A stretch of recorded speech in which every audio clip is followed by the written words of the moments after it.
Good morning, SHS. Today is Tuesday, March the 18th, 2014. My name is Chris Carr. And I'm Amber Burns. And you're watching My Morning Jacket. Today for lunch will be shepherd's pie. The Starkville Foundation for Public Education, SFPE, will award several one-time scholarships to exceptional seniors this spring. SFPE offers a variety of awards for seniors who wish to pursue continuing education at a four-year college or university, community college, or a vocational or technology training school. The application should be downloaded and printed from the website. Seniors may apply for one SFPE scholarship. Applications are due Tuesday, April the 22nd, 2014 to SHS Senior Counselor Jennifer Kilpatrick. Students who participated in the American Mathematics competition can go by Mr. Williams' room anytime this week to get their scores and answer key. Attention all first and second semester cadets interested in the PT team. Practice will begin Thursday, April the 20th after school. The Miss Yellow Jacket pageant group picture will be taken Thursday, March 20th at 7:30 on the steps of the White House. Seniors, pay your $85 fee to Mrs. Brandt in the front office so you won't miss prom or walking and graduation. Congrats to the fast pitch softball team for their victory last night. Way to go, Lady Jackets. My Morning Jacket is online. To watch this broadcast online, check out the My Morning Jacket news channel. And now to Jason Jared.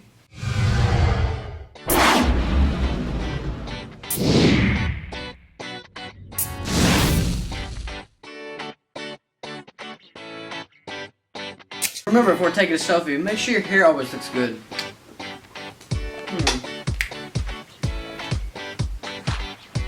Oh yeah. Make sure you stay hydrated.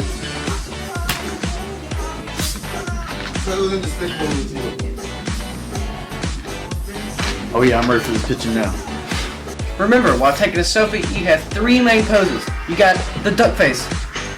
Y'all, let me stop this. The cheesing. And your thoughtful look. Remember, also taking a selfie, distance is key. Make sure whenever you take a selfie that there's no one else in your background. Jared, no, Jared, no.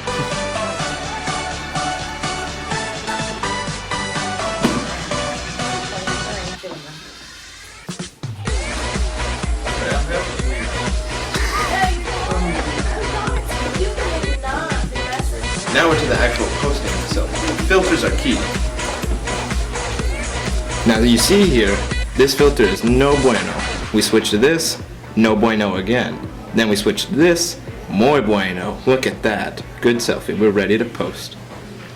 My name is Chris Carr, and we're sitting here with Dr. Holloway. And Dr. Holloway, can you tell us about the transitioning of being our assistant superintendent and now being our principal for the last 9 weeks? It's been a pretty good transition.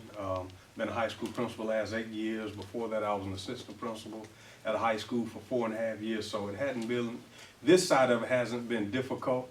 The difficulty is keeping up with the assistant superintendent duties while I'm trying to improve some things here. So. Now, yesterday we went to assembly and you basically talked to us about what you expected from us. I know that a lot of kids are, they see it kind of going like a hard, like negative way. Can you tell us a little bit more some of the positive things that you're not really that hard? I've gotten to know lots of kids, and I'll get to know a lot of kids here. I believe in what's called tough love. The reason I am tough on you is because I love you and I do want you to be successful. I've lost too many kids to dropping out and various other things, so I understand that life is going to be a lot tougher than Dr. Holloway.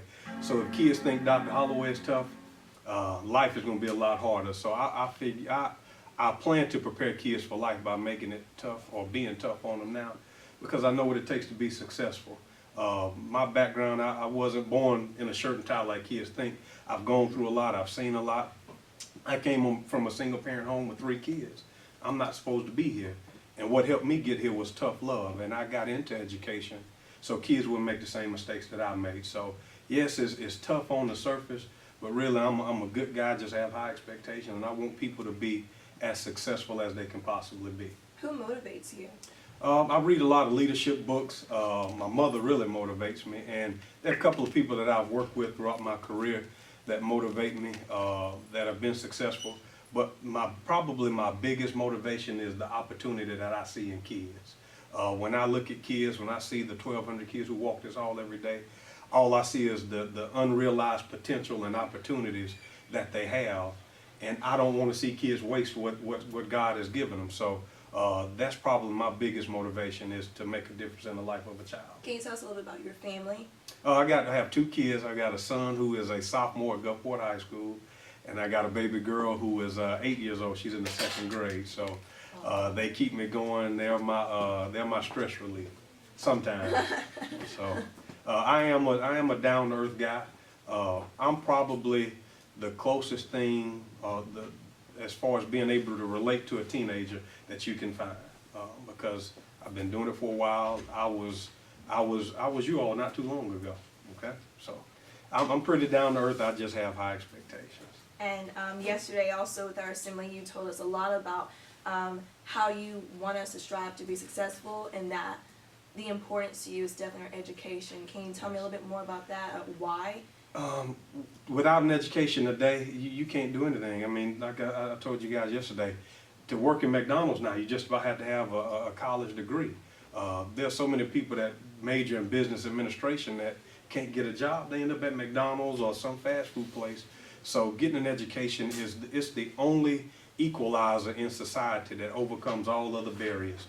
No matter your race, gender, your socioeconomic status, if you have an education, that's something that nobody can take from you. That is the only equalizer, the only opportunity that some people have to get out of the situation that they're in. We didn't have much when I grew up, and I knew the only way that I would never go back and live in the projects or in the neighborhood was to get an education. So it's the only equalizer in a democratic society where there are so many other biases. You know, you can't discriminate against a degree. Right. And now, being a leader here, what can you say or motivate those who feel like they have to limit themselves as far as thinking that because of where they are located or who they are with, as far as education-wise? I used to always tell kids, address does not determine achievement, meaning where you live, where you come from, what your circumstances are doesn't define who you are, what you can become. As I've shared with you, I didn't come from the best background.